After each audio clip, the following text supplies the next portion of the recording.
صلى الله عليه 10 صلوات وحتى عنه 10 خطية ورفع عنه 10 درجات নবীজি বলেন কেউ যদি একবার আমার উপর দরুদ শরীফ পড়ে আমার আল্লাহ তার আমল নামার মাঝে 10টা নেক লিখে দেয়, 10টা গুনাহ তার আমল নামা থেকে মুছে দেয়, তার মর্যাদা আমার আল্লাহ 10 গুণ বাড়ায়া দেয়। দরুদ শরীফ এমন একটা আমল, আমার নবী আপনার নবী বলেন ইন্নাদ দুআ মাওকুফুন বাইনাস সামাওয়াতি ওয়াল আরদ, নিশ্চয় দোয়া আসমান এবং জমিনের মধ্যখানে ঝুলন্ত অবস্থায় থাকে। লা ইয়াসআদু মিনহু শাইইন, এর কোন অংশ আমার আল্লাহর কাছে পৌঁছে না। হাত্তা তুসাল্লিয়া আলান নবিকা, যতক্ষণ না পর্যন্ত তোমার নবীর উপর দুরূদ শরীফ না পড়বে। দুরূদ শরীফ যে আমলের দ্বারা বান্দার আমলগুলো আল্লাহ পর্যন্ত পৌঁছে, আল্লাহ রাব্বুল আলামিনের দরবারে কবুল হয়। এই জন্য আজকের মাহফিল বড় নিয়ামতপূর্ণ মাহফিল। এই জান্নাতের বাগানে বসে আল্লাহ রাব্বুল আলামিনের পছন্দনীয় বান্দা হওয়ার জন্য মনটাকে গলাইয়া মনটাকে নরম করে সকলে উচ্চ আওয়াজে কণ্ঠে কণ্ঠ মিলিয়ে একসাথে সকলে মহব্বত নিয়ে দুরূদ শরীফ পড়ুন। আল্লাহুম্মা সাল্লি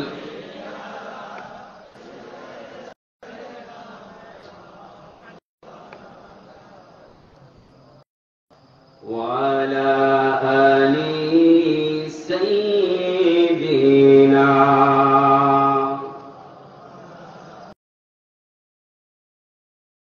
توفيق দিও আল্লাহ, গুনাহ হইতে বাঁচিবা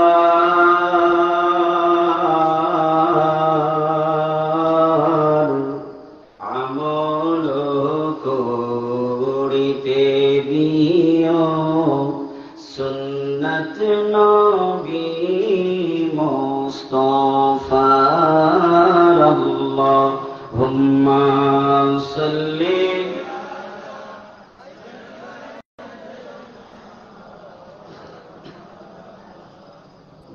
মুহাম্মদ ওয়া আলা আলি মাওলানা محمد لا إله جب لا إله هو لا إله هو لا إله হায়রে আমার মনের বেদনা হাই হাই শোনাইলে কেউ শোনে না, হাইরে বোঝাইলে কেউ বোঝে না, হাইরে শোনে শাহে মদিনা লা ইলাহা হো লা ইলাহা লা ইলাহা।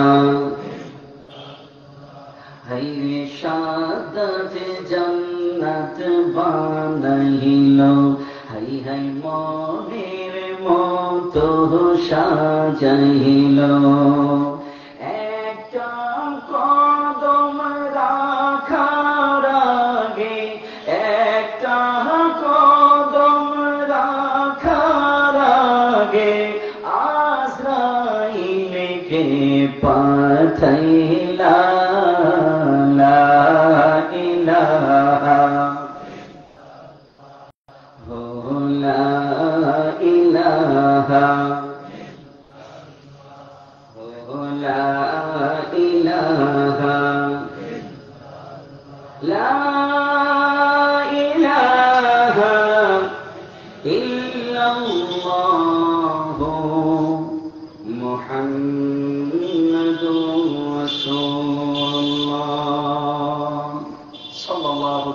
আলাইহি ওয়াসাল্লাম আজ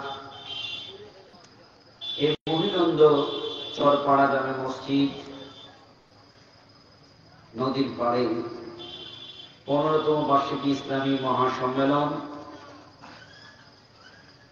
অত্র এলাকার এলাকাবাসী ও যুব সমাজের উদ্যোগে আজকের এই আজিমুশান ইসলামী মহাসম্মেলনের সম্মানিত সভাপতি কারি মুখলিসুর রহমান রুস্তম আলী সাহেব, আল্লাহ পাক যেন হায়াতের মাঝে বরকত দান করে বলে আমিন। উপস্থিত আছেন আজকের মাহফিলের সম্মানিত সহসভাপতি জনাব আব্দুর রউফ মাস্টার সাহেব, আজকের মাহফিলের প্রধান অতিথি আন্তর্জাতিক খ্যাতি সম্পন্ন মুফাসসিরে কোরআন, নিয়মিত ভাষ্যকার বাংলাদেশ টেলিভিশন, ইসলামী আলোচক বিভিন্ন চ্যানেলে এবং সারা বাংলার আপামর মুসলমানদের হৃদয়ের মাঝে যিনি কোরআনের কথাগুলো পৌঁছে দিচ্ছেন প্রতি রাতেই, ডক্টর কে এম আব্দুল মুমিন সিরাজ ইসলাম সাহেব, আল্লাহ পাক হুজুরের হায়াতের মাঝে বরকত দান করুন সকলে বলে আমিন। আলহামদুলিল্লাহ, হুজুর সুস্থভাবে আমাদের মাঝে এসে উপস্থিত হয়েছেন, রেস্টে আছেন, যত সময় স্টেজে চলে আসবেন। আজকের মাহফিলের প্রধান বক্তা হিসেবে উপস্থিত হচ্ছেন বিশিষ্ট ইসলামী চিন্তাবিদ আল্লামা মুফতি ইয়াহিয়া মাহমুদ সাহেব মাদ্দাজিল্লাহু আলিহি। উপস্থিত আছেন আজকের মাহফিলের আমন্ত্রিত ওয়াজির কেরাম, অনেক ওয়াজির কেরাম আছেন, সকলের প্রতি শ্রদ্ধা রাখছি। ধারাবাহিকভাবে সকলে আলোচনা করবেন। আল্লাহ পাক যেন সকলের হায়াতের মাঝে বরকত দান করেন। উপস্থিত আছেন আমন্ত্রিত মেহমান এবং মাহফিল তত্ত্বাবধানে আছেন মোহাম্মদ শফিউল্লাহ শফি, আসাদুজ্জামান আরজু সহ উপস্থিত মাহফিল ইন্তেজামিয়া কমিটির সকল যুবকবৃন্দ, মুরব্বিয়ান ইনজাম, আমার যুবক বন্ধুরা, পর্দার আড়ালের সরল গোলামার মা ও বোনেরা, স্কুল কলেজ মাদ্রাসা ইউনিভার্সিটির ছাত্র বন্ধুরা, সকলের খেদমতে আবারও সালাম শুধু দিচ্ছি, আসসালামু আলাইকুম ওয়া রাহমাতুল্লাহি ওয়া বারাকাতুহু। আল্লাহ সুবহানাহু ওয়া তাআলা আমাদের সকলকে আজকের এই মাহফিলে তথা এই জান্নাতের বাগানে দুনিয়ার সব কাজকে গুছিয়ে আল্লাহ রাসূলের সন্তুষ্টির জন্য, আল্লাহর নাজ নিয়ামত পূর্ণ জান্নাতের আশায় আমাদের সকলকে আসার বসার তৌফিক টুকু দিয়েছেন। মালিক মাওলার দরবারে আওয়াজের কৃপণতা ছেড়ে দিয়ে শুকরিয়া তান সকলে বলি আলহামদুলিল্লাহ। এবার বলুন আল্লাহু আকবার। হয় নাই আল্লাহর শুকরিয়া, আল্লাহর নামটা, আল্লাহর উপরে বড় আর কেউ নাই, কথা কোন ঠিক কিনা? জবানটা খুলে কোন আল্লাহু আকবার। আল্লাহ রাব্বুল আলামিন আমাদের সকলকে কবুল করেছেন। এখনো যারা রাস্তাঘাটে ঘোরাফেরা করছেন, বাসায় বসে আছেন, সকলের কাছে উদারত আহ্বান করব, আমি ফরহাদুল ইসলাম বুলবুলি, আপনারা সকলে মাহফিলের প্যান্ডেলে চলে আসুন। আজকের এই মাহফিল আমার আপনার জন্য নাজাতের উসিলা হয়ে যাবে।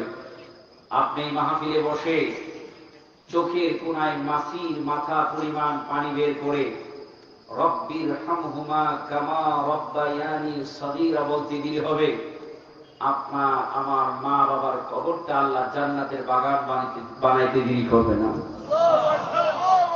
এই জন্য এই মাহফিলটাকে নিয়ামত মনে করে আমরা সকলেই আজকের এই মাহফিলে, আজকের এই ইসলামী মহাসম্মেলনে আনন্দ চিত্তে সকলে বসে যায়। সম্মানিত উপস্থিতি, আর এদিক সেদিক ঘোরাফেরা না করে আমি আমার আলোচনার দিকে ঢুকে যাই। আমার পরে আরো অনেক উলামায়ে কেরাম আছেন, আমরা ওনাদের জবান থেকে মূল্যবান কথা শুনবো। আমি যতটুকু সময় আজকে আপনাদের খেদমতে থাকার সুযোগ হয়, একটি বিষয় নিয়ে কথা বলতে চাচ্ছি। আপনাদের কাছে প্রশ্ন করি, একটু জবাব দিবেন। যদি জানেন আপনারা বলুন তো আমাদের হায়াতের মালিক কে? মরণের মালিক কে? রিজিকের মালিক কে? এখানে আপনারা যারা আছেন এর মাঝে কিছু কিছু মানুষ বিশ্বাস করছেন আর কিছু কিছু মানুষের কোনো বিশ্বাস নেই, এই জন্য আওয়াজ তেমন নাই। এবার সবার কাছ থেকে আওয়াজ চাই, আমাদের হায়াতের মালিক কে? দুইটা হাত তুলে বলুন, রিজিকের মালিক কে? যে আল্লাহ সুবহানাহু ওয়া তাআলা আমাদের সব কিছুর মালিক। আমি আপনাদের খেদমতে আজকে হালাল রিজিক নিয়ে কথা বলতে চাচ্ছি ইনশাআল্লাহ। সম্মানিত উপস্থিতি, আল্লাহ সুবহানাহু ওয়া তাআলা রিজিকের মালিক, এই বিশ্বাস আমাদের আছে না নাই? দেখি তো কার কার বিশ্বাস নাই।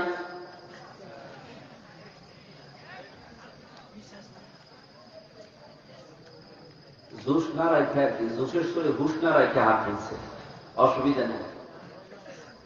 এবার আমাদের রিজিকের মালিক আল্লাহ, এই বিশ্বাস আমাদের আছে না নাই? মাশাআল্লাহ।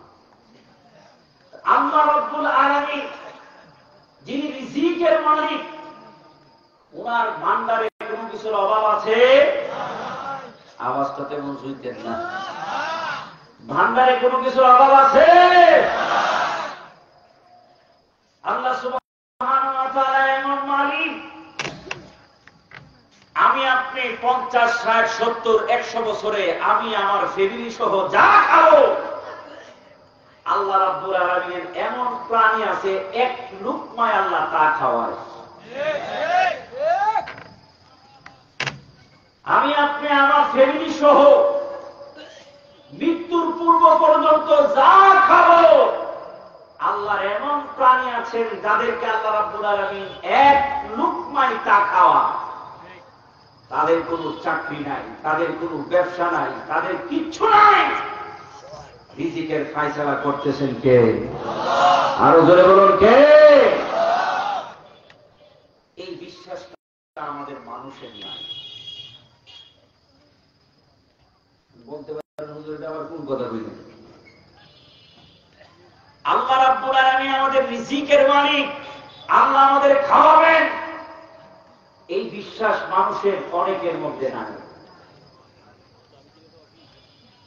গভীর মনোযোগ। আল্লাহ সুবহানাহু ওয়া তাআলা কুরআনুল কারীমের মাঝে বলেন, আমি আল্লাহ রাব্বুল আলামিন সর্বশক্তিমান আল্লাহ, ওয়াল্লাহু আলা কুল্লি শাইইন কাদির। বন্ধুরা আমার, যে আল্লাহ রাব্বুল আলামিন সর্বশক্তিমান আল্লাহ, ওই আল্লাহ রাব্বুল আলামিন কুরআনুল কারীমের মধ্যে ঘোষণা করেন, আমি আল্লাহ হলাম রিজিকের মালিক। ওই আল্লাহ রাব্বুল আলামিন বিশাল বড় থেকে বড় প্রাণীকে আল্লাহ রাব্বুল আলামিন খাবার খাইয়ে রাখেন। ছোট থেকে ছোট প্রাণীটাকে আল্লাহ রাব্বুল আলামিন খাবার খাওয়ায় রাখেন।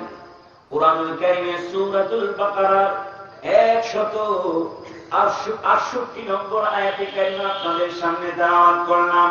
ও বন্ধু, আমরা হলাম মানুষ, আশরাফুল মাখলুকাত। আল্লাহ রাব্বুল আলামিনের গোটা সৃষ্টির মাঝে আমাদেরকে আমার আল্লাহ শ্রেষ্ঠ করেছেন। আমাদেরকে আমার আল্লাহ রাব্বুল আলামিন সবচেয়ে বেশি ভালোবাসেন।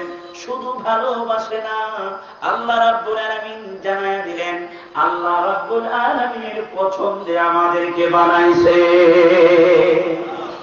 আল্লাহ কোরআনে বলেন, বিসমিল্লাহির রাহমানির রাহিম, লাকাদ খালাকনাল ইনসানা ফি আহসানি তাকওয়িম। আল্লাহ রাব্বুল আলামিন ঘোষণা দেন, নিশ্চয় আমি আল্লাহ পছন্দনীয় সুরতে এই মানব জাতিদেরকে বানাইছে। আমার মাঝে এই মানব জাতিকে আমার আল্লাহ শ্রেষ্ঠত্ব দান করেছে। ও বন্ধু, যে আল্লাহ এত ভালো আমাদেরকে বাসেন, ওই আল্লাহ রাব্বুল আলামিন আমাদের রিজিকের ফয়সালা করবেন, এই বিশ্বাস আমাদের আছে না? হযরত মুসা আলাইহিস সালাম, যিনি আল্লাহ রাব্বুল আলামিনের সাথে তুর পাহাড়ে গেলে কথা বলতে পারতেন, মুসা নবী আমার আল্লাহকে একদিন ডাক দিয়ে বলে, আল্লাহ গো, ও আল্লাহ, আমি জানতে চাই তোমার কাছে, তুমি যে তোমার সৃষ্টিকে খাবার খাওয়াও, ও রব্বুল আলামিন, ছোট্ট থেকে ছোট্ট প্রাণীকে তুমি কেমনে খাবার খাওয়াও? আমার আল্লাহ ডাক দিয়ে বলেন, মুসা রে, তোমার হাতে যে আসা লাঠিটা আছে, এই লাঠিটা হাতের মধ্যে নিয়ে চলে যাও, নদীর কিনার দিয়ে হাঁটতে থাকো, একটা পাথর পাবে, যেই পাথরটা অন্যান্য পাথরের চাইতে আলাদা রঙের, ওই পাথরটার মধ্যে গিয়ে তোমার লাঠি দিয়ে আঘাত করবে। মুসা আলাইহিস সালাম আমার আল্লাহ রাব্বুল আলামিনের ওই কথা শোনার পরে লাঠিটা হাতের মধ্যে নিয়ে রওনা হয়ে গেলেন। রাস্তা নদীর কিনারা দিয়ে যাইতে যাইতে হঠাৎ করে অন্যান্য পাথরের চাইতে আলাদা একটা পাথর পেলেন, যেই পাথরটা দেখতে একদম সাদা জবজবে। মুসা আলাইহিস সালাম ওই পাথরটা মাঝে বিসমিল্লাহ বলে আঘাত করলেন। আঘাত করার সাথে সাথে এই পাথরটা ভেঙে গেল। এই পাথরের মধ্যে আরেকটা পাথর বের হলো, ওই পাথরটার ভিতরে আরেকটা পাথর। মুসা আলাইহিস সালাম ওই পাথরটার মধ্যে আঘাত করলেন। আঘাত করার পরে ওই পাথরটার ভিতরে দেখলেন আরেকটা পাথর। প্রথম একটা পাথরে আঘাত করলেন, এটা ভাঙার পরে আরেকটা পাথর দেখলেন, ওই পাথরও আঘাত করলেন, এটার ভিতরেও আরেকটা পাথর আছে। হযরত মুসা নবী ওই পাথরও আঘাত করলেন লাঠি দিয়ে।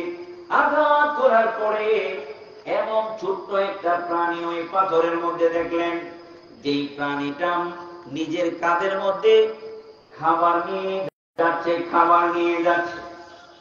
হযরত মুসা আলাইহিস সালাম যে প্রাণীটাকে ওই পাথরের ভিতরে দেখলেন, ওই প্রাণীটা একদম জাররা পরিমাণ প্রাণী, একদম ছোট্ট প্রাণী।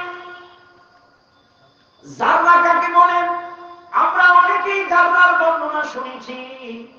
জাররা একটা সরিষা দানাকে 70টা ভাগ করলে একটা ভাগকে জাররা বলে। আবার অনেকে উদাহরণ দেয়, আমাদের গ্রামের ঘর, টিনের ঘর, দিনের বেলায় আকাশের সূর্যটা টিনের ঘরে ছোট্ট ছিদ্র দিয়ে ভিতরের দিকে ঢুকে কিনা? আমরা যখন ঘরের ভিতরে বসা থাকি, ওই টিনের ছিদ্র দিয়ে যে রৌদ্রটা ঢুকে, আমরা খালি চোখে দেখি ওই রৌদ্রটার ভিতর দিয়ে ছোট্ট ছোট্ট বালিকণা ঘুর উঠতে থাকে, ঠিক কিনা? এই রুদ্রের বাইরেও তো এইরকম বালিকণা আছে, আমাদের চোখে পড়ে না। ওই রুদ্রটার ভিতরে যে বালিকণা গুলা উড়ে, এইগুলাকে এক একটা বালিকণাকে কি বলে? জাররা বলেন। একটা উদাহরণ, অর্থাৎ যেটা খালি চোখে দেখা যায় না, অনুবীক্ষণ যন্ত্র দিয়ে দেখতে হয়, এটাকে জাররা পরিমাণ বলে। মুসা নবীকে আমার আল্লাহ রাব্বুল আলামিন আল্লাহর কাছে চাওয়ার কারণে যে ছোট্ট প্রাণীকে আল্লাহ কেমনে খাওয়ায়, আমার আল্লাহ মুসা নবীর চোখের মধ্যে পাওয়ার দিয়ে দিলেন। মুসা নবী 3টা পাথর ভাঙার পরে ওই তৃতীয় নম্বর পাথরের ভিতরে ওই ছোট্ট প্রাণীটাকে দেখলেন। দেখতেছেন ওই প্রাণীটা নিজের কাঁধের উপরে খাবার নিয়ে যাচ্ছে, রিজিক নিয়ে যাচ্ছে, রিজিক নিয়ে যাচ্ছে। আর প্রাণীটা বলতেছে, সুবহানাল্লাহ ওয়ালহামদুলিল্লাহ লা ইলাহা ইল্লাল্লাহ। বলুন সুবহান ওয়ালহামদুলিল্লাহ লা ইলাহা, জোরে সুবহানাল্লাহ ওয়ালহামদুলিল্লাহ লা ইলাহা। মুসা পয়গম্বর প্রাণীটাকে ডাকে বলে। মুসা তো ওই প্রাণীর কণ্ঠের আওয়াজ শুনতেছে কানে কানে। আল্লাহ তার কানের মাঝেও সেই শক্তি দিয়েছেন, শোনা ক্ষমতা দিয়ে দিলেন। সুবহানাল্লাহ।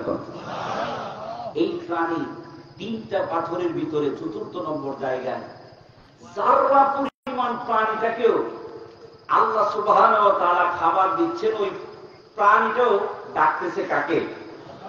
কথা বলে না, কাকে? ওই প্রাণীটাও ডাকতেছে আল্লাহকে।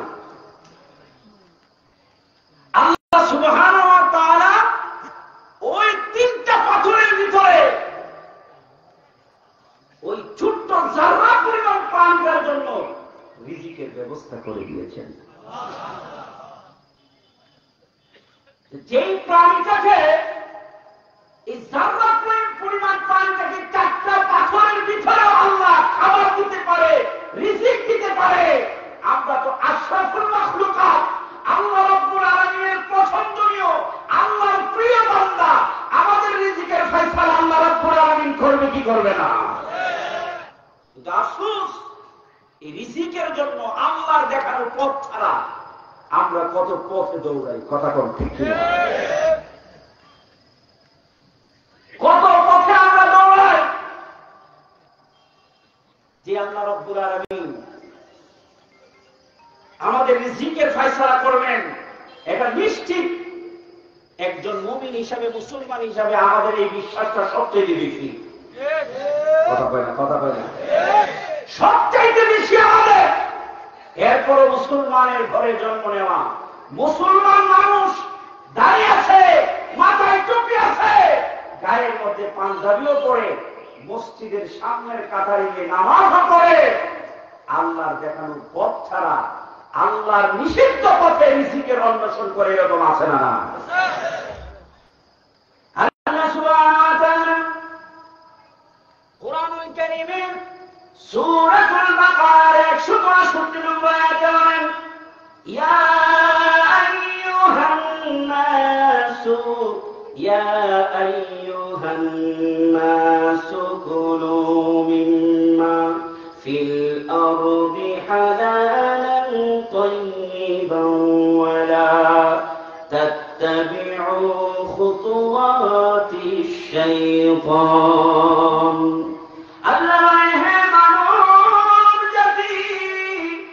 আল্লাহ সব মানুষদেরকে ডাকিয়ে বলছেন, ইয়া আইয়ুহান নাস, হে মানব জাতি, কুলু মিম্মা ফিল আরদি হালালান তাইয়িবান, তোমরা জমিনে যা পুত পবিত্র হালাল রয়েছে তা আহার করো।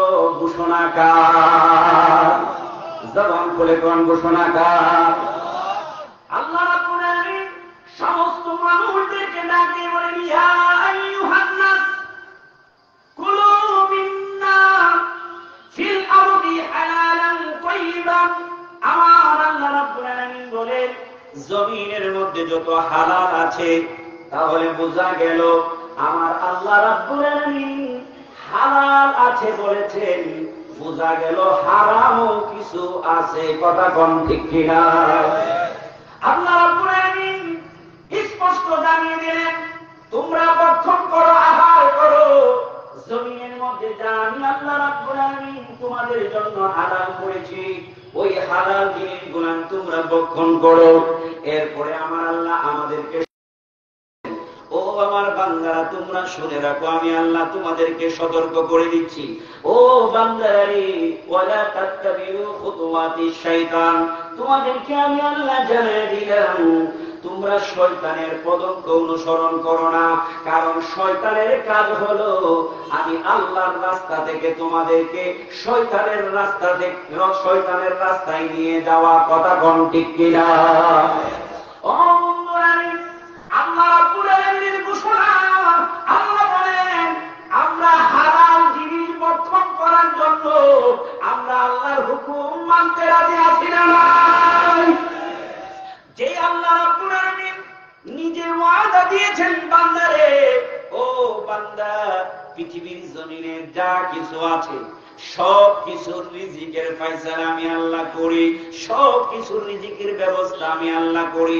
আমরা আশরাফুল মাখলুকাত, এত বেশি আমাদের খাবারের প্রয়োজন হয় না। আলোচনার শুরুতে বললাম, আমরা আমাদের ফ্যামিলি সহ মৃত্যুর পূর্ব পর্যন্ত যা কিছু খাবো, আমার আল্লাহর এমন প্রাণী আছে এক লুকমায় আল্লাহ তা খাওয়ায়। কথা কন, যে আল্লাহ রাব্বুল আলামিন আমাদের গোটা জিন্দেগি বড় তা খাবো, আল্লাহর একটা প্রাণীকে এক লুকমায় যদি তা খাওয়াইতে পারে, ওই আল্লাহর উপর যদি ভরসা রাখি, আমাদেরকে আমার আল্লাহ রিজিকের ফয়সালা করবে কি করবে না? আফসোস, আল্লাহ রাব্বুল আলামিন আমাদের জন্য কত রাস্তা খোলা রাখলেন, কত রাস্তা খোলা রাখলেন। এত সতর্ক আমার আল্লাহ কুরআনুল কারীমের মধ্যে করে দিলেন। আল্লাহ বলেন, ওয়ালা তাত্তাবিউ খুতুওয়াতিশ শাইতান, তোমাদের আমি বলে দিচ্ছি, তোমরা আমি আল্লাহর হালাল রিজিক তোমরা ভক্ষণ করবে। আমি আল্লাহ তোমাদেরকে বলে দিচ্ছি, শয়তানের পদাঙ্ক তোমরা অনুসরণ করবে না। আল্লাহ কুরআনে বলেন, আহাল্লাল্লাহুল বাইয়া ওয়া হারামার রিবা, তোমাদের রিজিক অন্বেষণের জন্য দুইটা রাস্তা, কালেকশনের জন্য, ইনকামের জন্য দুইটা রাস্তা আছে। একটা হলো ব্যবসা, আর একটা হলো সুদ। আল্লাহ বলেন, ব্যবসাটাকে আমি আল্লাহ হালাল করে দিলাম, আর সুদটাকে হারাম করে দিলাম। আল্লাহর ফয়সালা আমরা মানতে রাজি আছি না?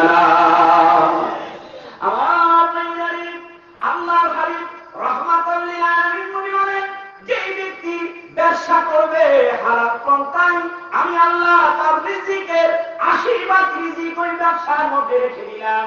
তাহলে বোঝা গেল, হালাল পন্থায় যদি ব্যবসা করি, রিজিকের কোনো অভাব হবে না। রিজিক আমাদের জন্য ব্যবস্থা করবেন কে? আরো জোরে বলুন, কে? আমার ভাইরা, তবে হালাল রিজিক ভক্ষণ করা আল্লাহ রাব্বুল আলামিনের ঘোষণা। হালাল রিজিক খাওয়া আল্লাহ রাব্বুল আলামিনের ঘোষণা। এখন হালাল রিজিক খেলে আমাদের কি হবে? হালাল রিজিক যদি আমি আপনি খাই, আমার আপনার জন্য কি নিয়ামত আছে? এক নম্বরে, আমরা অনেকে, আমি তো ঢাকার এক মসজিদের ইমাম খতিব, আমাদের কাছে এসে বলে, হুজুর নামাজে দাঁড়ায় 4 রাকাত পড়ছি না 3 রাকাত পড়ছি, খেয়াল থাকে না। এরকম আছে না?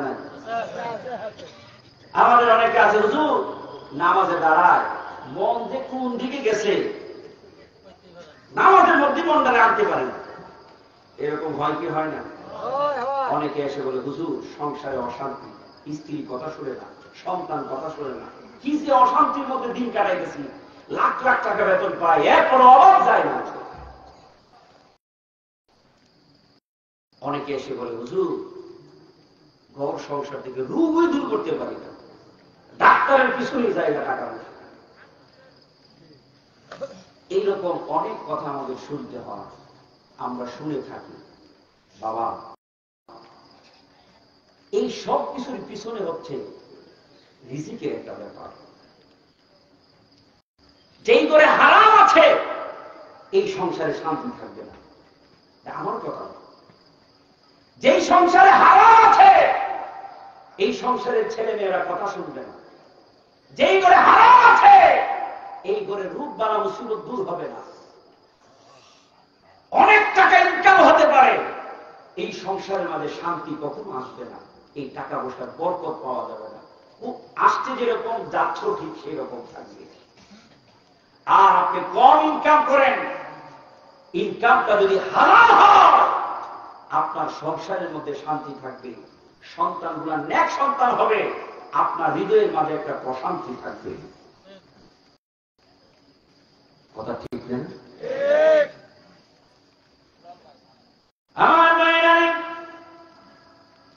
আমার নবী, আপনার নবী বলেন, সহিহ বুখারীর হাদিস, ইবাদত বন্দেগী যদি আল্লাহর দরবারে কবুল করতে হয়, আপনি বড় নামাজি, আপনি বড় রোজাদার, বড় হাজী সাহেব, প্রতি বছর হজে যান, বড় দানবী, আমার নবী, আপনার নবী বলেন, ওই হজকে যদি আল্লাহর দরবারে কবুল করাইতে চাও, আর যদি তুমি তোমার নামাজকে কবুল করাইতে চাও, তুমি যদি তোমার রোজাকে কবুল করাইতে চাও, আল্লাহ নবী ছোট্ট একটা পয়েন্ট আমাদেরকে জানায় দিলেন, সকল ইবাদত কবুল করানোর পূর্ব শর্ত হলো হালাল রিজিক। হারাম রিজিক আপনি ভক্ষণ করলেন, হারাম উপার্জনে আপনি খাবার খেলেন, ওই হারাম খাবার খেয়ে আপনি যত ইবাদত বন্দেগী করেন, যত দানবীর হন, আপনার দান আল্লাহর দরবারে পৌঁছবে না।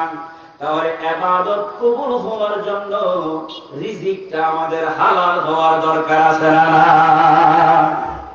এই জন্য আমি প্রায় সময় বলি, আপনি মুরগ পোলাও ভালো ভালো খাবার, হারাম টাকার খাবার চাইতে 3 বেলার মধ্যে 1 বেলা পান্তা ভাত খান, এটা হালাল রিজিকের খান। কথা কম ঠিক কিনা? এটার মাঝে অনেক নিয়ামত রয়েছে, এটার মাঝে অনেক নিয়ামত রয়েছে। আমার বলে জানেন, আল্লাহ নবী রহমাতাল লিল আলামিন নবীকে প্রশ্ন করা,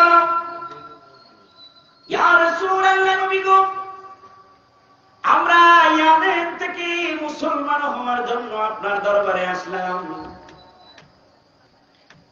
50 জন লোক আমার নবীর সামনে হাজির হয়ে আসলেন মুসলমান হওয়ার জন্য। আমার নবীর কাছে খবর গেল 50 জন মুসলমান হওয়ার জন্য আসছে। তারা তো ওই জায়গায় মনে মনে নিয়ত করছে নবীজির কাছে এসে বায়াত গ্রহণ করবে, আল্লাহর নবীর হাতে হাত রেখে দিয়ে ইসলামকে গ্রহণ করবে।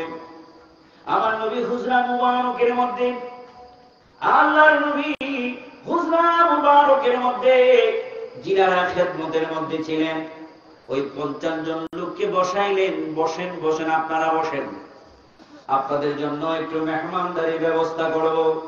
এই কথা বলে যখন মেহমানদারির জন্য গেলেন, গিয়ে দেখে কিচ্ছু নাই, মেহমানদারি কি করবে? এসে বলতেছে, ও ভাই, আপনারা তো অনেক লম্বা সফর করে আসলেন, আশ্চর্যের বিষয় হলো কোনো খাবার আমাদের এখন মজুদ নাই, কোনো খাবার নাই, আপনাদেরকে খাওয়াবো। যদি কোনো খাবার আমার কোনো ভাই হাদি হিসেবে নিয়ে আসে, তাহলে আপনাদের মেহমানদারি করার ব্যবস্থা করব। আবু মুসা আশআরী, যিনি আমার নবীর সাহাবী, ওই 50 জন কাফেলার মধ্যে উনিও ছিলেন। উনি 2 জনকে বললেন, যাও নবীজির কাছে আমাদের সালাম পৌঁছাবে, গিয়ে বলবে আমরা অনেক দূর থেকে সফর করে এসেছি, আমরা ক্ষুধার্ত, নবীজি যেন কিছু খাবার আমাদের জন্য পাঠিয়ে দেন। কবির খেয়াল, কিছু খাবার যেন নবীজি আমাদের জন্য পাঠিয়ে দেন। ওই মুহূর্তে আল্লাহর নবী হুজরা মুবারকের মধ্যে কুরআনুল কারীম তেলাওয়াত করছেন। 2 জন যাওয়ার পরে শুনতেছেন কুরআনুল কারীমের তেলাওয়াত। ওনারা তো আরবি ভাষী, অর্থ বুঝলেন, সারমর্ম বুঝলেন, ওনারা বুঝে চলে আসলেন নবীজির কাছে, আর যায় না। আল্লাহর নবী কুরআনুল কারীম তেলাওয়াত করছিলেন, ওই সময় আয়াতে কারিমার মাঝে আমার নবী তেলাওয়াত করছিলেন যে সব আল্লাহর সৃষ্টিকে আল্লাহ রাব্বুল আলামিন রিজিকের ব্যবস্থা করে। ওই 2 জন এসে চুপ করে বসে পড়লেন। কিছু সময় পরে একজন মদিনার আনসার অনেকগুলা খাবার নিয়ে আসলেন। আল্লাহর নবীর হুজরা মুবারকের মধ্যে বাইরে এসে খাবার গুলান দেওয়ার জন্য নবীজিকে ডাক দিবেন, অপেক্ষা করতেছেন আল্লাহর নবী হুজরা মুবারক থেকে বের হয় কিনা। হঠাৎ করে আমার নবী হুজরা মুবারক থেকে বের হলেন, তাকিয়ে দেখেন এক খাঁচা খেজুর ওই আনসার সাহাবী নিয়ে আসলেন।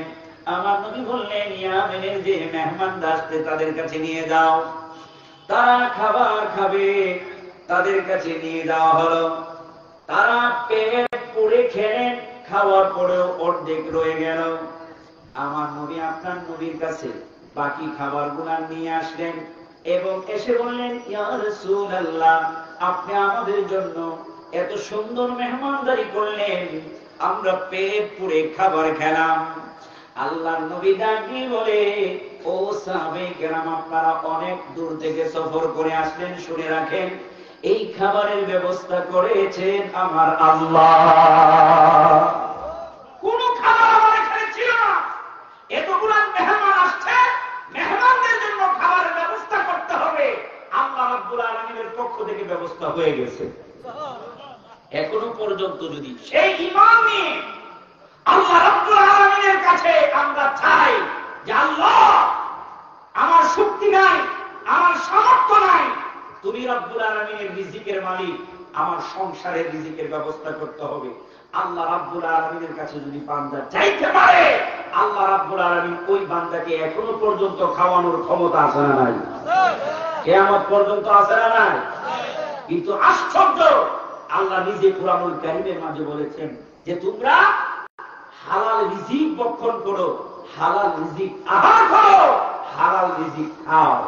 আল্লাহ বলছে হালাল খাওয়ার জন্য, আর আমরা হারামের পিছে দৌড়াই। আপনাদের এলাকায় আছে কিনা জানি না, আমার গ্রামে আমি দেখি কিছু কিছু লোক কোনো কিছু করে না, চা দোকানে বসে সারাদিন আড্ডা, কিরে ইস্ত্রি কাপড় লাগায়া এত সুন্দর করে আড্ডা মারে, চাও খাওয়ায়, নিজেও খায়, এটি কিচ্ছু করে না। হে কিচ্ছু না করলো, হে টাকা মানুষের ঘরে ঘরে দৌড়ায়।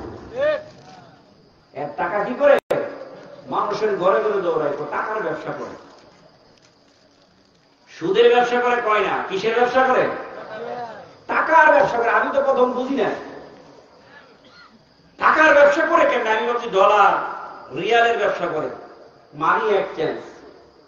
পরে শুনি না, হাজারে একটা অ্যামাউন্ট ধরে দেয়, লাখে একটা অ্যামাউন্ট ধরে দেয়, এই অ্যামাউন্ট তার বাসায় দিতে হবে মাস শেষে, তার ঘরে মাস শেষে দিতে হবে। আর এই লোকগুলান খুব ভিআইপি ভাবে চলাফেরা করে। চার স্টলে বসে আমার পূর্বের আলোচক চমৎকার ভাবে বলেছিলেন গীবত চুগলখড়ির কথা। এই চার দোকানে বসে বসে গ্রামের সবার গীবত চুগলখড়ি তার জবানে থাকে। আমার ভাইয়েরা, রিজিকটা যদি হালাল না হয়, আপনি নামাজি হতে পারেন, এই নামাজ আল্লাহর দরবারে যাবে যাবে? তাহলে নামাজ কবুল করানোর জন্য, আমার আপনার নামাজি হওয়ার জন্য রিজিকটা হালাল দরকার আছে না নাই? আরো জোরে করে আছে না নাই? হাসরের ময়দান আল্লাহ রাব্বুল আলামিনের সামনে একদিন দাঁড়াতে হবে, যেদিন আল্লাহ যাররা যাররা পরিমাণ হিসাব আমাদের কাছ থেকে নেবেন। ওই দিন আপনি হারাম উপার্জনের সন্তানকে মানুষ করেছেন, উচ্চ শিক্ষায় শিক্ষিত করেছেন, আপনার স্ত্রীকে রাজরানীর মতো রেখেছেন, আপনার ফ্যামিলির সবাইকে আপনি ভালো রাখার চেষ্টা করেছেন, ভাই বোনদেরকেও দেখেছেন, এলাকার মানুষকেও আপনি দেখার চেষ্টা করেছেন, কিন্তু ইনকামটা হালাল ছিল না। হাসরের ময়দানে স্ত্রী আপনার পক্ষে থাকবে না, আপনার সন্তানেরা আপনার পক্ষে থাকবে না, আপনার মা বাবা আপনার পক্ষে থাকবে না। ওই দিন আপনার জবাব আপনার দিয়ে ওই কাজ করা থেকে পার হয়ে যেতে হবে। কথা বল ঠিক কিনা? ওই দিন স্ত্রী আমার আপনার ইনকামের হিসাব নিজেদের কাঁধে দিবে না। দুনিয়াটা অল্প কিছুদিনের জায়গা, অল্প কিছুদিন এই দুনিয়ায় থাকতে হবে। এটা ছিল বাস্তব সত্য কথা। কথা বল ঠিক কিনা? ছিল বাস্তব সত্য কথা। আপনি মানেন আর না মানেন, একদিন এই পৃথিবীটা ছেড়ে আমাকে আপনাকে চলে যেতেই হবে। যেদিন আমি আপনি চলে যাব, বাড়ির জায়গায় বাড়ি পড়ে থাকবে, ঘরের জায়গায় ঘর থাকবে, সম্পদের জায়গায় সম্পদ থাকবে, কোনো কিছু আমার আপনার সাথে যাবে না। ব্যাংক ব্রিজ বলেন, নাম খ্যাতি বলেন, কিচ্ছু যাবে না। বাজারের সাদা মার্কিন কাপড় 3 টুকরা আমার আপনার গায়ে লাগাই দিবে। এই সাদা মার্কিন কাপড় আমার আপনার গায়ে লাগাই দিবে। ওই দিন বিছানাও দিবে না, মাটির উপরে কনকনে শীতের মধ্যে রেখে দিবে। এই কথাটা কি একটু চিন্তা হয় না? হাইরে, আমার বাবাকে তো এরকম রাখছি না, আমার দাদাকে তো এরকম রাখছি না, আমার দাদার বাবাকে তো এরকম রাখছি না, আজকে আমিও তো এই পথের যাত্রী হয়ে গেলাম, একদিন আমিও তো এই পথের যাত্রী হব। এই চিন্তাটুকু যদি রাখি, তাহলে তো আমার আপনার হারাম রাস্তায় যাওয়ার কোনো সুযোগ নাই, হারাম রাস্তায় যাওয়ার সুযোগ নাই। এই পৃথিবী ছেড়ে আমরা একদিন চলে যাব। যতদিন আল্লাহ দুনিয়ায় আমাদের হায়াত দিয়েছেন, 50, 60, 70 বছর, এই জিন্দেগিটা হচ্ছে পরকালে সুখে থাকার জন্য কামায়ের জায়গা, ইনকামের জায়গা। আল্লাহ নবী বলেন, আদ-দুনিয়াউ মাজরাতুল আখিরাহ, এই দুনিয়াটা হচ্ছে পরকালের শস্য ক্ষেত্র। যে যেরকম রোপণ করবে ওই রকম ফলন সে হাসরের ময়দানে পেয়ে যাবে। সুবহানাল্লাহ বলবেন না? খেলায় খেলায় জীবন পার হয়ে যাচ্ছে। বাবা ছিলেন শিশু, হলেন কিশোর, আস্তে আস্তে যুবক, এখন অনেকেরই দাড়ি সাদা হয়ে যাচ্ছে, ঠিক কিনা? সাদা দাড়ি সাদা হয়ে যাচ্ছে, আস্তে আস্তে এই কবরের বাসিন্দা আমি আপনি হয়ে যাব। এই জন্য এমন একটা জিন্দেগি আমাদের প্রয়োজন, যেই জিন্দেগিটাই রাজি থাকবেন আল্লাহ, যেই জিন্দেগিটাই খুশি থাকবেন আল্লাহ, যেই জিন্দেগিটায় আমার আপনার মরণের পরে আল্লাহর গোটা সৃষ্টি আমার আপনার জন্য আফসোস করবে আর দোয়া করবে, এইরকম একটা জিন্দেগি দরকার আছে না? নাই?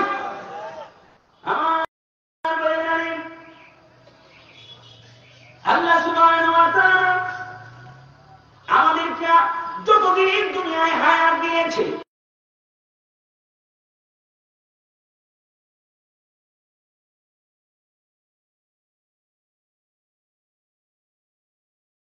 হারামের ইনকামের সংখ্যাটাই বেশি বেড়ে গেল। হারাম পন্থায় আমরা ইনকাম করতে চাই না। এক কথায় আপনাদের সামনে আলোচনা সমাপ্ত করতে চাই, হালাল রিজিক ছাড়া আল্লাহর দরবারে কোনো ইবাদত কবুল হয় না। তাহলে যেই রিজিকের ছাড়া আল্লাহর দরবারে কোনো ইবাদত কবুল হয় না, ওইটা আমাদের প্রথম ঠিক করার দরকার আছে না? আমাদের সমাজে এখন বর্তমানে আরেকটা জিনিস খুব বেশি প্রচলন হয়ে গেল। আমরা যারা যুবক শ্রেণীর মানুষ আছি, আমরা মা বাবাকে দেখাশোনা করতে চাই না, মা বাবার ভরণ পোষণ আমরা দায়িত্ব নিতে চাই না। আমার আল্লাহ রাব্বুল আলামিন কুরআনুল কারীমে যুবক যাদের মা বাবা বেঁচে আছে, শুনে রাখো, তোমার আমার উপর দায়িত্ব কর্তব্য আমার আল্লাহ দিয়েছেন বৃদ্ধ বয়সে মা বাবার সাথে ভালো আচরণ করা, তাদের সামনে মায়ার হাতটা বাড়ায়া দেওয়া।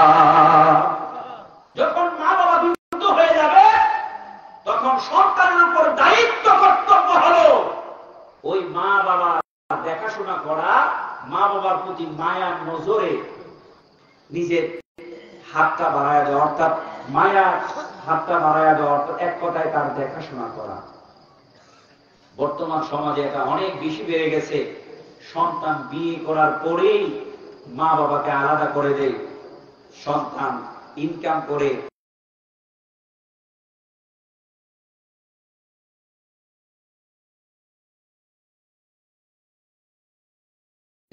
বাবারে আমি আপনি এই যুবক বয়স যারা বৃদ্ধ হয়ে বাবা মা বৃদ্ধ হয়েছেন, আমরা যদি একটু চিন্তা করি, এই বাবা মাও তো আমাদের মতো একসময় নওজোয়ান ছিল, আমাদের মতো একদম জোয়ান বয়সের ছিল। আজকে ওনারা বৃদ্ধ হয়েছে, কিছুদিন পরে আমরাও বৃদ্ধ হব। কথা হয় না? আমার কথা বুঝেন তো? আমরাও কিছুদিন পরে বৃদ্ধ হব। আমি অনুরোধ করে যাব, আমার যুবক বন্ধু যারা আছেন, যাদের মা বাবা বেঁচে আছে, আল্লাহর ঘোষণা অনুযায়ী আল্লাহর ইবাদতের পরে আল্লাহর সাথে কাউকে শরীক করার কথা আল্লাহ নিষেধ করেছেন। এরপরে আল্লাহ রাব্বুল আলামিন বলে দিয়েছেন মা বাবার সাথে উত্তম ভালো আচরণ করার জন্য। সন্তানের কাছে মা বাবা ভালো আচরণ পাবে, এই বিধানটা কার? জোরে কোন কার? মা বাবার মনে যদি একটু কষ্ট পায়, এই সন্তানের কোনো কিছু আর কাজে লাগবে না, কোনো কিছু কি হবে না, কাজে লাগবে না। আল্লাহ নবী রহমাতুল লিল আলামিন নবী সাহাবীদের সামনে একজন আবেদের গল্প বলতে গিয়ে বলেছেন যে ওই আবেদ সারা রাত ভর আল্লাহর ইবাদত করত, সারা দিন ভর রোজা রেখে আল্লাহর গোলামি করত, মানুষের কোলাহলের মাঝে ইবাদত করতে তার কাছে সমস্যা হতো বলে সে জঙ্গলের ভিতরে চলে গেছে। ওই জায়গায় একটা ছোট্ট কুঠির বানায়া, ঘর বানায়া ওই জায়গায় আল্লাহ রাব্বুল আলামিনের ইবাদত নিরবচ্ছিন্নভাবে করা শুরু করলো। ওই আবেদ মায়ের মনে একটু কষ্ট দেওয়ার কারণে আল্লাহ রাব্বুল আলামিন তার উপরে লানত দিয়েছেন। আবেগকে আবেগ, এই জন্য আমি যুবক ভাইদেরকে অনুরোধ করব, যুবক যাদের মা বাবা বেঁচে আছে ওই মা বাবার সেবা যত্ন করবেন। যতদিন পর্যন্ত মা বাবা হায়াতে থাকে সর্বোচ্চ আপনার উপর সন্তুষ্ট যেন মা বাবা থাকে, ওই রকম ভাবে আপনি মা বাবার খেদমত করবেন। আল্লাহ রাব্বুল আলামিন আপনাকে নিয়ামত দ্বারা ভরপুর করে দিবেন। সুবহানাল্লাহ। গভীর মনোযোগ। হযরত জুরাইস রাহমাতুল্লাহি আলাইহি উনি ছিলেন একজন আবেদ যুবক। একটু মনোযোগ দিয়ে আলোচনাটা শুনেন। ও আমার বাবারা ভাইরা, যাদের মা বাবা বেঁচে আছে একটু মনোযোগ দিয়ে আলোচনাটা শুনেন। আজকের এই আলোচনাটা হৃদয়ে ধারণ করে যদি মা বাবা সন্তুষ্টি অর্জন করতে পারেন, খোদার কসম আমি আজকের মাহফিলে বলে যাই, আমার আল্লাহ রাব্বুল আলামিন আমার নবী জানায়া দিলেন, মা বাবা যদি সন্তানের উপর সন্তুষ্ট থাকে স্বয়ং আল্লাহ রাব্বুল আলামিন সন্তুষ্ট হয়ে যাবে। হযরত জুরাইস রাহমাতুল্লাহি আলাইহি আমার নবী সাহাবীদের সামনে তার গল্প বলছেন। এত ইবাদত বন্দেগী করত, মানুষের গুনাহ হলে তার ইবাদত বন্দেগীতে সমস্যা হতো বলে, ডিস্টার্ব হয় বলে জঙ্গলের ভিতরে চলে গেলেন, পাহাড়ের উপরে জঙ্গলের কিনারায় গিয়ে ওই জায়গায় নীরবে একটা ঘর করে ওই জায়গায় ইবাদত বন্দেগী করে। জুরাইস এমন ইবাদত বন্দেগী করে এলাকার মানুষ গুনান তাকে বড় ভালোবাসে। এলাকার মানুষ তার কাছে গিয়ে দোয়া চায়, ও জুরাইস আমার জমিনে ফলন করলাম, দোয়া করো যেন ভালো ফল হয়। ও জুরাইস তুমি দোয়া করো যেন ভালো ফলন হয়। আমার বন্ধু বাবারা ভাইরা, জুরাইস পাহাড়ের উপরে আল্লাহর দরবারে গোলামি করেন। ওই জুরাইস এলাকার মানুষ প্রথম ভালো ফলনটা হয় ওইটা জুরাইসকে নিয়ে আসে। ঘরের মধ্যে ভালো খাবার পাক করলে জুরাইসের কাছে নিয়ে আসে। ওই জুরাইসের মা ছিলেন বৃদ্ধ মানুষ। একদিন ছেলেকে দেখতে মার বড় মনে চাচ্ছে, মা লাঠিটা বর করে করে আস্তে আস্তে করে ওই পাহাড়ের চূড়ায় উঠে গেল। একটু গভীর খেয়াল, গভীর মনোযোগ রে বাবা। পাহাড়ের উপরে উঠে জুরাইসের ঘরের দরজার কাছে চলে গেলেন। গিয়ে দেখেন দরজাটা বন্ধ। আস্তে করে মা ঘরের দরজায় ঠোকা দিলেন, দিয়ে জুরাইসকে ডাক দিলেন। ওই মুহূর্তে জুরাইস নামাজের মধ্যে দাঁড়ানো, মায়ের ডাকের শব্দ তার কানের মধ্যে আসতেছে, কিন্তু নামাজের মধ্যে দাঁড়ানো আছে। জুরাইস মায়ের ডাকে জবাব দিতে পারে না। মা কয়েকবার ডাক দিয়ে কিছু সময় দাঁড়ায় থেকে আস্তে করে ওই জায়গা থেকে চলে আসলেন। জুরাইস নামাজ শেষ করলেন। শেষ করে ঘরের দরজা খুলে দেখে কেউ নাই। ওই আমার মা মনে এসেছিল, মায়ের কণ্ঠটার মতো লাগলো। আমি তো আল্লাহর ইবাদতে মশগুল ছিলাম, কেমনে আমি মায়ের ডাকে সাড়া দেই। মা চলে গেলেন, মনে বড় কষ্ট, আমার ছেলেকে দেখতে চাইলাম। আস্তে আস্তে করে মা বাড়িতে চলে গেলেন। কয়েকটা দিন পার হলো, মায়ের মন তো আর মানে না। মা আবার লাঠি হাতের মধ্যে নিয়ে কয়েকদিন পরে আবার হাঁটা শুরু করলেন। অনেক কষ্ট করে পাহাড়ের চূড়ায় গিয়ে জুরাইসের দরজায় গিয়ে টোকা দিলেন। টোকা দিয়ে বললেন, জুরাইস, ওই জুরাইস নামাজের মধ্যে দাঁড়ানো, নামাজের মধ্যে দাঁড়ানো। জুরাইসের কানের মধ্যে মায়ের ডাকটা গেল। মা জুরাইসের আওয়াজটা শুনলেন, জুরাইস মায়ের ডাকের আওয়াজটা শুনলেন, কিন্তু নামাজে দাঁড়ানো চিন্তায় পড়ে গেলেন, আমি আমার আল্লাহ রব্বুল আলামিনের দরবারে দাঁড়ানো আছি, কেমনে ডাকে মায়ের ডাকের জবাব দিব। ওই দিনও জুরাইস মায়ের ডাকে সাড়া দেয় নাই। মা অনেকক্ষণ দাঁড়ানো থাকার পরে আস্তে করে ওই জায়গা থেকে চলে আসলেন। আজকে মায়ের মনে বড় কষ্ট, পাহাড়টা বেয়ে উঠলেন। জুরাইসের মা বলে, আমার ছেলে এত বড় আবেদ হয়ে গেল, আমি মা ডাকি তারপরও জুরাইস জবাব দেয় না। মায়ের মন আর মানে না। কষ্ট নিয়ে আসার পরেও কয়েকটা দিন পার হওয়ার পরে সন্তানকে দেখার জন্য মায়ের মনটা ছটফট শুরু করলো। মা আবার হাঁটা শুরু করলেন। ওই পাহাড়ের চূড়ায় উঠে গেলেন। উঠে ওই দিনের মতো দরজার মধ্যে টোকা দিয়ে ডাক দিলেন। আশ্চর্যের বিষয়, ওই দিনও জুরাইস নামাজের মধ্যে দাঁড়ানো। ওই দিনও জুরাইস নামাজের মধ্যে দাঁড়ানো। জুরাইস নামাজের মধ্যে দাঁড়ানো অবস্থায় কেমনে মায়ের ডাকে সাড়া দিতে পারে নাই। মা বড় কষ্ট পেলেন।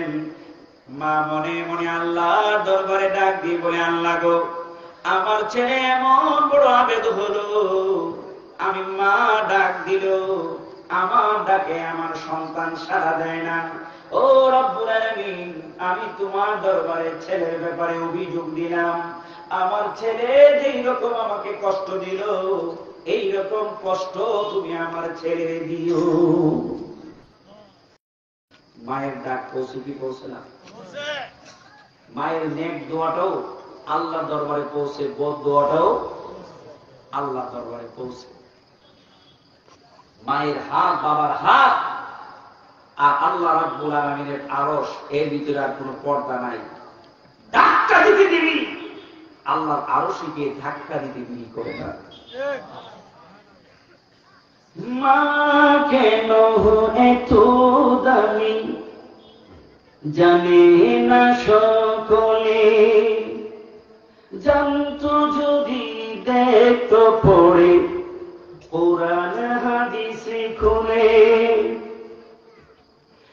একটি হজের সওয়াব মিলে মাকে একবার দেখিলে, মা কেন এত দামি জানে না সকলে। হায় হায়, মা কেন এত দামি জানে না সকলে। 10 মাসে 10 দিন গর্ভে ধারণ করেছিলেন মা, সহ্য করেছিলেন মায়ের শত যন্ত্রণা। ঠিক কিনা? 10 মাসে 10 দিন গর্ভে ধারণ করেছিলেন মা, সহ্য করেছিলেন মায়ের শত যন্ত্রণা। ওই মাকে কষ্ট দিলে খোদার আরশ টলে, মা কেন এত দামি জানে না সকলে। হায় হায়, মা কেন এত দামি জানে না সকলে। আমাদের যাদের মা বাবা আছে, ওই মা বাবার চেহারার দিকে যদি একবার মায়ার নজরে সন্তান তাকায়, আমার নবী নুরানি জবান মুবারকে বলেন, একটা কবুল হজের সওয়াব ওই সন্তানের আমলনামার মধ্যে লেখা হয়ে যায়। জবানটা বড় করে বলুন না সুবহানাল্লাহ। কত বড় নিয়ামত! আপনি লক্ষ লক্ষ টাকা খরচ করে হজে গেলেন, কাপড় পরলেন, কাবাগর তাওয়াফ করলেন, মিনায় গেলেন, মুজদালিফায় গেলেন, আরাফায় গেলেন, সাফা মারওয়ায় দৌড়ালেন। কত ফরমালিটি অবলম্বন করার পরেও গ্যারান্টি নাই আপনার হজটা কবুল হয়েছে কি হয় না। কথা বল। আমার নবী বলেন, সন্তান যদি মা বাবার চেহারার দিকে একবার মায়ার নজরে তাকায়, আল্লাহ একটা কবুল হজের সওয়াব তার আমলনামার মধ্যে লিখে দেয়। কবুল হজের সওয়াব। আমার নবী সাহাবী বলেন, ইয়া রাসূলুল্লাহ, যদি দৈনিক 100 বার তাকায়, আমার নবী বলেন 100টা কবুল হজের সওয়াব দেয়। আপনার কথা, আপনার আচরণে, আপনার অঙ্গভঙ্গিতে মার মনে যেন কষ্ট না পায়, বাবার মনে যেন কষ্ট না পায়। যদি মা বাবার মনে কষ্ট দেন, আপনি কখনো বড় হওয়ার সুযোগ নাই। আল্লাহ রাব্বুল আলামিন লানতের তক্তা আপনার গলায় পড়ায় দিবে। মা বাবা যদি রাজি থাকে, খুশি থাকে, আল্লাহ সুবহানাহু ওয়া তাআলা আপনার আমার উপর রাজি খুশি থাকবেন। জান্নাত খোঁজার জন্য এদিক সেদিক নয়, আমার আপনার ঘরেই জান্নাত রয়েছে। জুরাইস আমার নবী সাহাবীদের সামনে বলেন, জুরাইস আবেদ মানুষ, নামাজের মধ্যে দাঁড়ানো ছিলেন, মা ডাক দিলেন। আবেদ আর আলেমের মধ্যে পার্থক্য আছে না নাই? আবেদ আর আলেমের মাঝে আসমান জমিন তফাৎ। আবেদ হলো যিনি ইবাদত বন্দেগী করতে করতে আল্লাহর প্রিয় হলেন, আবেদ হলেন। আলেম হলেন যিনি কুরআন হাদিসের জ্ঞান নিজের মধ্যে ধারণ করলেন। ও বন্ধু, একজন আবেদের চাইতেও একজন আলেমের মর্যাদা অনেক বেশি। কারণ আমার নবী বলেন, একজন আলেম যদি রাতের বেলায় ঘুমিয়ে থাকে আর আবেদ যদি সারা রাত ভর ইবাদত করে, আমার আল্লাহ রাব্বুল আলামিন আবেদের ইবাদতের চাইতে আলেমের ঘুমটাকে শ্রেষ্ঠ বলেছে। ওই জুরাইস আবেদ ছিল, আলেম ছিল না। যদি আলেম হতো, আল্লাহ হাবিব সাল্লাল্লাহু আলাইহি ওয়াসাল্লাম বলেছেন, মা যদি সন্তানকে, বাবা যদি সন্তানকে ডাক দেয়, আর যদি সন্তান নফল নামাজের মধ্যে দাঁড়ানো থাকে, আল্লাহ রাব্বুল আলামিন ওই বান্দা আল্লাহ ইবাদতে মশগুল আছে, কিন্তু মা বাবা ডাক দেওয়ার কারণে নফল নামাজ ছেড়েও মা বাবার ডাকে সাড়া দেওয়া তার জন্য জরুরি। আমার পর্দার আড়ালের মা বোনেরা, আপনাদের সামনে মাসআলাটা জেনে নেবেন। স্বামী যদি আপনাকে ডাক দেয়, আপনি যদি নফল ইবাদতে থাকেন, নফল নামাজে থাকেন, স্বামী ডাকে নফল নামাজটা ছেড়ে স্বামীর ডাকে সাড়া দেওয়াটা আপনার জন্য জরুরি। ওই আবেদ ছিল, আলেম না থাকার কারণে এই মাসালাও জানে না, যার কারণে সে আল্লাহ রাব্বুল আলামিনের সামনে দাঁড়ানো মার ডাকে সাড়া দেয় না। কিন্তু মার অন্তর তো কষ্ট পেয়ে গেছে, মার অন্তরে তো কষ্ট পেয়ে গেল। আমার আল্লাহ রাব্বুল আলামিন ওই আবেদকে কি করলেন? ওই এলাকার মধ্যে, সংক্ষিপ্ত করে দিলাম, ওই এলাকার মধ্যে একজন যুবতী নারী সন্তান প্রসব করেছে, যে এই নারীটার বিবাহ হয় নাই। এলাকার মধ্যে খবর পৌঁছে গেল, অমুকের ঘরে অমুকের মেয়ে সন্তান প্রসব করেছে, তার কোনো বিবাহ হয় নাই, তার পেটের মধ্যে একটা জারজ সন্তান হয়েছে। এই মেয়েটা ডাক দিয়ে বলে, না না, আমার এই সন্তানটা জারজ সন্তান না, তার বাবা আছে। ওই বাবাকে তোমরা শুনে রাখো, তার বাবা হলো জঙ্গলের মধ্যে যিনি ইবাদত করেন, আবেদ মানুষ, জুরাইস হচ্ছে তার বাবা। এবার এলাকার মানুষ জুরাইসের উপর বড় খেপলো যে সে এত বড় আবেদ, দেখি নামাজ পড়ে, আসলে তো নামাজ নয়, বন্ডামি করে, দেখি ইবাদত করে, আসলে ইবাদত নয়, বন্ডামি করে। এই কথা বলে এলাকার মানুষ গিয়ে তার ঘর দর ভেঙে ফেললো, তাকেও আঘাত করলো। জুরাইস আমার আল্লাহ দরবারে কাঁদে, আল্লাহ গো, ও আল্লাহ, আমি তোমার গুনাহ নিতেছিলাম, আমার মা ডাকিয়েছে, আমি মায়ের ডাকে পর্যন্ত সাড়া দেই নাই, তোমার কুদরতি কদমে সেজদায় পড়লাম গো আল্লাহ। আমার আল্লাহ ইলহাম দিলেন, ও জুরাইস রে, শুনে রাখ, তোর মায়ের ডাকে সাড়া না দেওয়ার কারণে আমি আল্লাহ রাব্বুল আলামিন তোর মায়ের ডাকটা শুনে তোর উপরে এরকম ভাবে কলঙ্ক মাইখা এলাকার মধ্যে তোকে অপমানিত করলাম। ও জুরাইস শুনে রাখ, যে ছোট্ট শিশুটা জন্ম নিয়েছে, ওই ছোট্ট শিশুটাকে ডাক দিয়ে তুই বলবে তার বাবাকে আমি আল্লাহ ওই বাচ্চার জবান দিয়ে কথা বের করে দিয়ে তার বাবার পরিচয় দিয়ে দিব, আর তুই জুরাইস এলাকার মানুষের কাছে কলঙ্ক মুক্ত করে দিব। সুবহানাল্লাহ। তুই জুরাইসকে এলাকার মানুষের সামনে কলঙ্ক মুক্ত করে দিব। জুরাইস তাই করলো। এলাকার মানুষদেরকে ডাক দিয়ে বললো, 3-4 দিন হলো যে বাচ্চাটার জন্ম হলো, ওই বাচ্চাটাকে ডাকদা নিয়ে আসো। আমি ওই বাচ্চাটাকে প্রশ্ন করব তার বাবাকে। সে যদি তার জবান দিয়ে বলে দেয় তার বাবার পরিচয়, বাবার নাম, বাবার ঠিকানা, তাহলে তো তোমরা বুঝবা আমি না তার বাবাকে, বাবার পরিচয় জানতে পারবা। আসছে? হ্যাঁ, আচ্ছা বুঝছি। আমার একটু ইশারা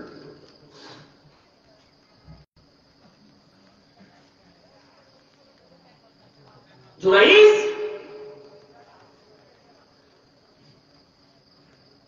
ওই বাচ্চাটাকে এলাকার মানুষ নিয়ে আসলো। মাত্র 2-3 দিন হলো বাচ্চার জন্ম। নিয়ে আসার পরে জুরাইস সবার সামনে ছোট্ট দুধের বাচ্চাটা, মাত্র 3-4 দিন হলো জন্ম হলো, তাকে জিজ্ঞাসা করলো, ও ছোট বাবু, তুমি বলো তোমার জবান দিয়ে তোমার বাবাকে। এলাকার মানুষ সব কয়, জুরাইস এতদিন ভাবছিলাম তুমি বড় আবেদ, এতদিন ভাবছিলাম তুমি বড় ভালো মানুষ, এখন তুমি একটা পাগল।